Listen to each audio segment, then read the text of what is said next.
Wala naman kasi talaga akong barkada na politiko. O teka, akala ko ba magkaibigan kayo ni Senator Amy Marcos? Amy Marcos, makinig ka. Wala daw siyang barkadang politiko. Sampal sa'yo to. Morning. Okay na? Yes, ma'am. Okay, sige. Mga mga kababayan, Assalamualaikum warahmatullahi wabarakatuh. Madayaw, mayong adlaw, kaninyong tanan. Magandang araw sa inyong lahat. Sa mga nakaraang araw, marami ang humihingi ng reaksyon, komento, o damdamin. Damdamin po sa issue ng impeachment na naihain laban sa akin.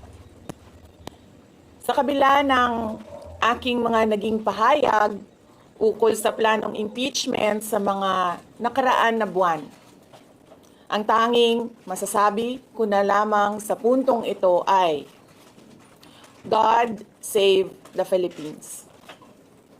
Bukod dito, nais ko na lang ipaabot ang aking taus-pusong pasasalamat sa mga kababayan na patuloy na nagdarasal, sumusuporta, nagtitiwala, at patuloy na nagmamahal sa akin.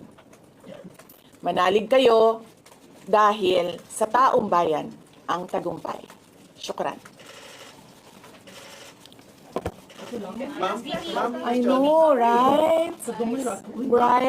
Braille. 3 questions, no follow-up. Okay. Oh, How are you? ayoko na. I'm okay. You've seen the list of those who signed, ma'am? Oo. Marami doon, mga inaanak, mga kumpare, mga nanghiling suporta sa inyo. So, What's your reaction? Sabi kasi, ito lang daw basahin ko. Promise me lang, isa na yun. So, how are you preparing for this? We've already started preparing the moment Franz Castro announced the impeachment plans, which was November of 2023. So November of 2023, there were already lawyers doing their work for the impeachment. So Ma'am? we leave it to the lawyers. Ma'am, sabi pa rin po ba Resignation is not an option. Resignation po ba? Resignation is not an option. Wala pa tayo doon, ma'am. Na masyado pang malayo yung mga ganyan na mga bagay. Nandun pa lang tayo sa pagbabasa ng actually, ma'am, wala pa tayo doon dahil yung mga abogado lang yung nagtatrabaho. Hindi ko talaga alam kung anong ginagawa nila. But I have a meeting with them. Ma'am, Believing the president said he has nothing to do with the impeachment, do you believe it? I do not want to answer that question. Next. ma'am, confirm po ba na si dating Pangulo Rodrigo Duterte ay isa sa mga abogado niyo para sa impeachment case? I do not want to answer that question. Yes, ma'am.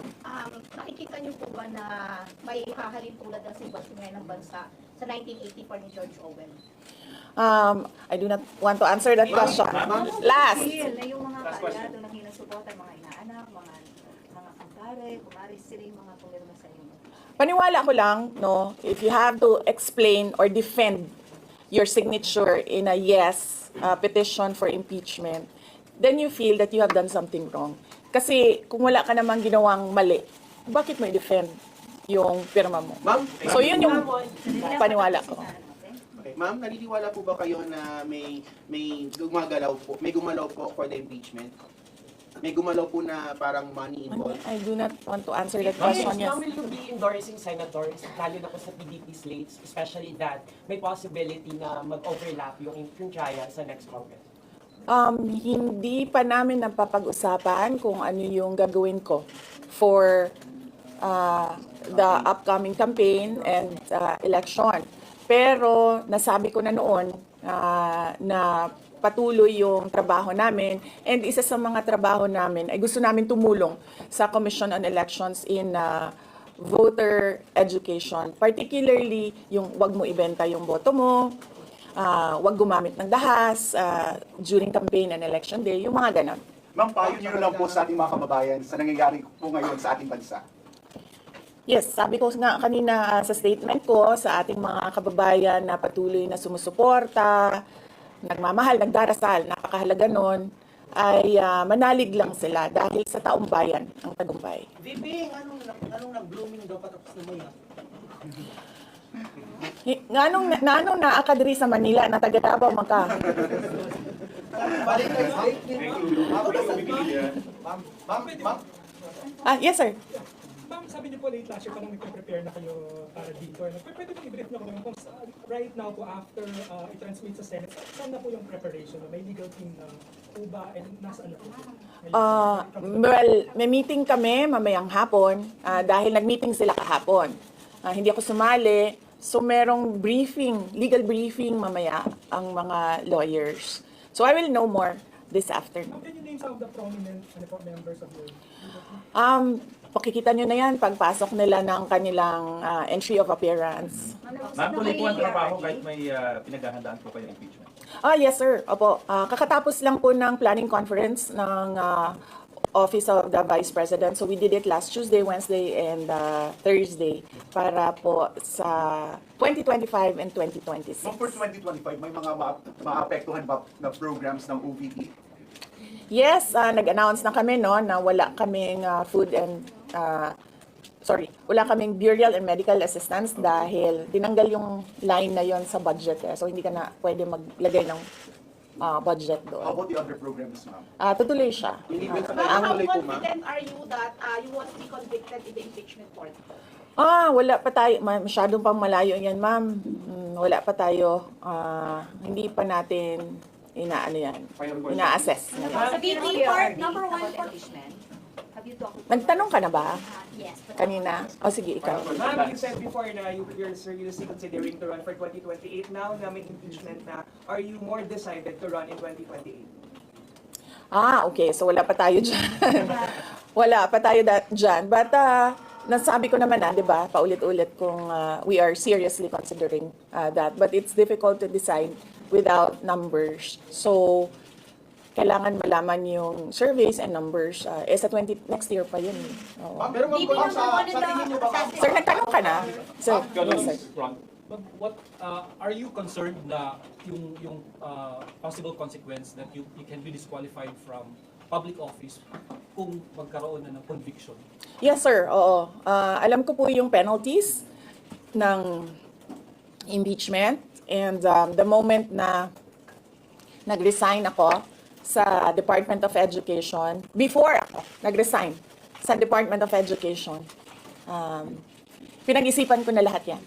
Ma'am, sa ngayon ba, masasabi ninyo na lalo pa kayong nainganyo na ituloy ang pagtakbo sa 2020 presidential election? Nasagot ko na ata yan kanina sa question ni sir na nakaitim. Ma'am, number one in the articles of impeachment was your assassination threat to the president. Do you regret making that statement last week? I did not make an assassination threat to the president. Ma'am, Sila lang nagsasabi niyan. Sila lang nagsasabi may assassination, sila nagsasabi may assassin, may gunman. Do not say that. Vice, last time, tinanong ko kayo if confident kayo sa numbers ng House. And sabi nyo, hindi kayo confident. And nagkatotoo nga. Ngayon sa Senate, you said na parang meron kayong confidence sa mga senador. So, ngayon, how do you feel about that? Do you still feel confident with the numbers in the Senate? Sandali, mama. Kailan ko sinabi yung may confidence ako sa numbers sa Senate? Ano exact na sinabi ko? Sorry I cannot remember the exact words that I used. Parang medyo confident kayo with regards sa Senate, sa mga friends and allies. Unlikely ako magsasabi ng ganyan ba. Pero I need the... I will answer that next Pero how do you time. feel now sa Senate? Supposedly receive nila yung impeachment complaint the other day, pero nag-close sila kagad because of the last session. Well, that is their prerogative as a body, no? So, we have to respect the Senate kung ano yung desisyon nila. Dahil sila yung mga nandoon sa loob. So far you feel assured about your allies in the Senate? We haven't talked. I have not talked to my friends in the Senate. Wala. Ma'am, will you appear sa impeachment po kayo court? kay Senator Ivy? Bakit? She's going to block daw the impeachment po, ma'am. Sabi daw po niya, she opposed to impeachment daw po. Bakit kaya? Maybe we should ask. Maybe we should ask her first. Bakit niya i-block yung impeachment? How do you feel po? Sabi ni BBM, hindi niya supportado yung impeachment. Pero number one na, unang-unang pumirma yung anak niya.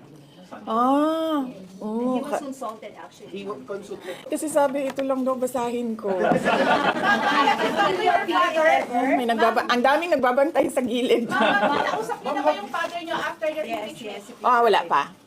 But nagpadala ako ng message through sa kanyang assistant and sinabi ko na, ano ba sinabi ko? Hindi ko maalala. I think I said, everything will be all right. Yun ata ang sinabi ko. His reply was a song. Ano po ba? MacArthur's Park. Oh, okay. So, nagpadala siya ng video na kumakanta siya. Hindi ko pa nabasa, ma'am, yung complaint. But I understand lahat ng mga complaints na na-file sa House of Representatives, nabasa na ng mga lawyers. Any challenges po? Sandali, Sarah. Sandali, Sarah. Any challenges po na inaharap natin with regards sa preparation sa impeachment? Ang challenges sa preparations, but so far wala naman. Wala naman kaming lang kami, na-overwhelm kami kasi ang daming mga lawyers na nag-signify na tutulong sila sa defense. So, ngayon ay pinag-uusapan on how to go about it na makuha lahat ng kanilang commitment of support at makatulong din sila sa pag-iisip kung ano yung gagawin sa defense. Nagtanong ka na, ma'am? Wala pa. Sige, ma'am. At least who will lead the defense team? Sabihan ko na lang sila na mag-announce na sila kung gusto na nila mag-announce. Pero yung father niyo kasama pa rin? Kasi sabi niyo before, your father would be helping also. Well, he is welcome. He is a lawyer. So he is welcome to give his advice, input in the defense. I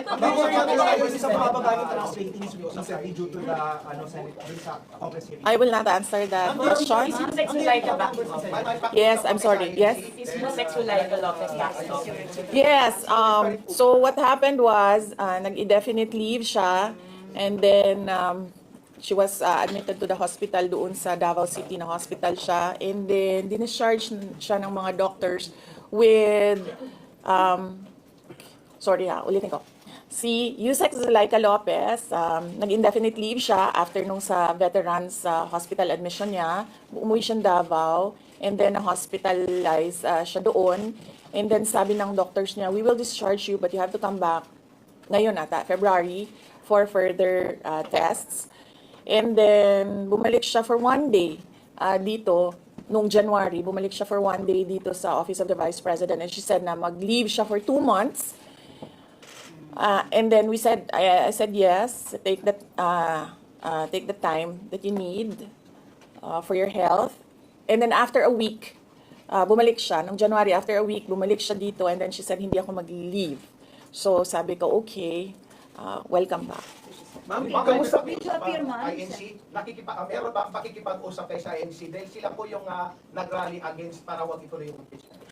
Hindi pa po kami nagkausap ng INC, sir. Pero nagpapasalamat po ako sa INC at sa buong sambayanan sa kanilang pananawagan ng kapayapaan. Ma'am, kamusta po ang staff ng numbers in Senate? Nagtanong ka na, sir. Dapat, sir. You think you have the numbers in the Senate to be acquitted? Hindi ko masabi yan ngayon, sir. Wala pa kami dyan. Ma'am, Nagtanong ka na, ma'am. Wala pa.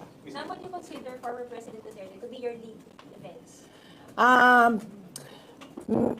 He will, maybe if he wants to, he can be part of the defense team. But because of his age and because of rigorous preparations in an impeachment case, baka sabihin ko sa kanya na wag na lang siyang mag-lead dahil medyo may edad na si former President Rodrigo Duterte. He's already 80 years old this Ma'am, year. kamusta po ang staff ng OPP after they heard about the impeachment po, ma'am? Ano po naramdaman po nila na when you were impeached by the House?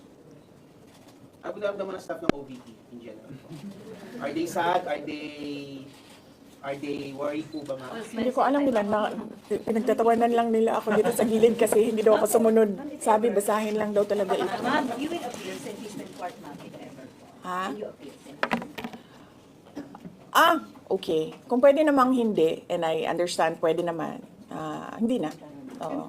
Kasi baka ma-intimidate lang sila lahat sa presence ko doon.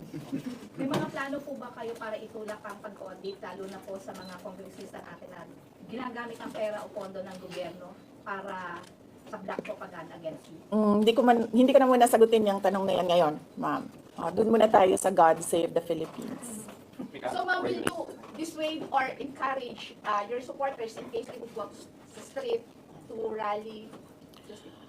Sa panahon ngayon, ma'am, na sobrang mahal ng presyo ng mga bilihin, lalong-lalo na ng pagkain, sasabihin ko sa mga supporters sa taong bayan na unahin muna nila ang trabaho and negosyo nila kesa sa mag-rally sila sa mga daan.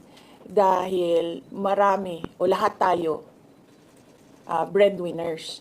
So merong mga bata or merong mga kapamilya na nagdidepende sa atin.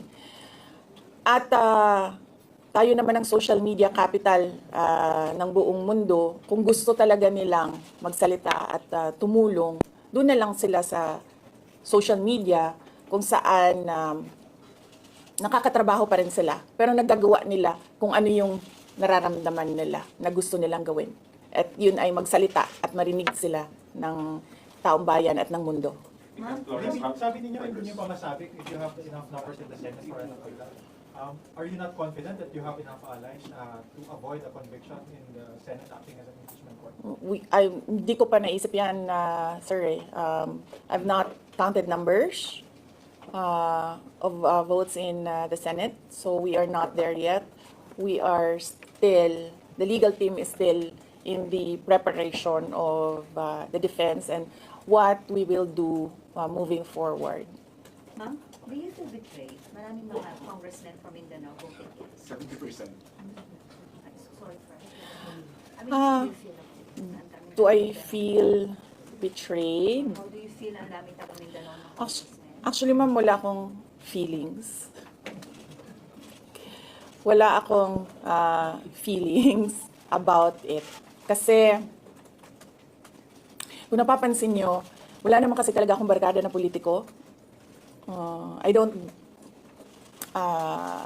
join their circles. But we are friends, yes.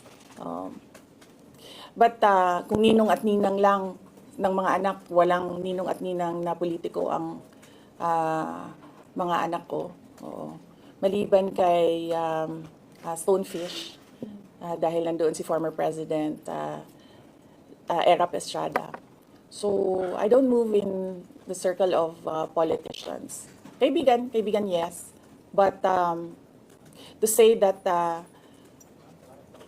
meron akong close relationship, personal relationship with them, wala naman. Kaya siguro, ganyan din siguro kadali sa kanila ang magdesisyon about the impeachment. Kasi wala naman talagang something that is worthwhile sa aming pagiging magkaibigan. Ma'am, last on impeachment, nagkaroon po ba kayo ng prior information na may impeach kayo sa House under last session day? Or may nag-PM ba sa inyo? Naka-receive po ba kayo or may nag-tip sa inyo? Yes. Oo. Si JC. Si JC. Hindi siya natulog. Sabi ko sa kanya, matulog ka na, JC, kasi ang mangyayari ay mangyayari kaya sera-sera. Diba? Ma'am, comment nyo lang po, ma'am. Alam ko matagal na ito, but the QC Prosecutor's Office ibinasura yung patong-patong na kaso against you. Yes. What was your initial reaction about that? And second po, any updates sa security details natin, ma'am? Tuloy po ba yung pag-hire po natin ng private security? Hindi ko na sasagutin yan, ha? Doon lang tayo sa God Save the Philippines. Okay. Ma'am, Okay. last na lang po ma'am pang my end. Ma'am, you said God save the Philippines. Gaano na po kalala ang problema ng Pilipinas ever since na nagkaroon ng issue sa yung t-shirt na ito? Parang ano po yung nakikita yung problem sa Philippines ngayon at bakit nila inuna itong impeachment na ito? Gaano kalala ang Pilipinas na pag-iwanan na tayo ng panahon at ng ating mga kapitbahay dito sa region at napag-iwanan na tayo ng mundo. Malala siya since na nagkaroon ako ng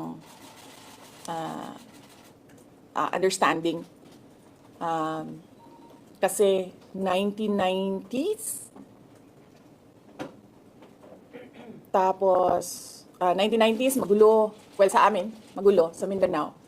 And then ngayon nagbabadya ang gulo sa Mindanao. So parang wala namang nagbago. So malala, sobrang malala dahil kung nakakausap mo yung mga tao na arawan yung kanilang sweldo, yung pera nila hindi na talaga sapat para sa pagkain, para sa kuryente, para sa bahay, para sa tubig, para sa pag-aaral ng kanilang mga anak.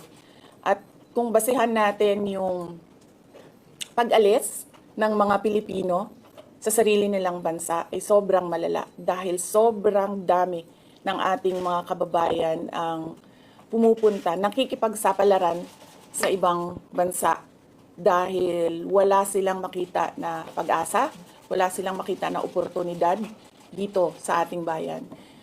Kaya parang nakakaawa na tayo dito sa loob at nakakahiya yung estado natin kapag iniligay mo siya in a global stage na kung saan pinapanood tayo ng ibang mga lahi at ibang mga bansa. And because of that, ma'am, And because of that, tapos na tayo. you will run for presidency because of that. Diba?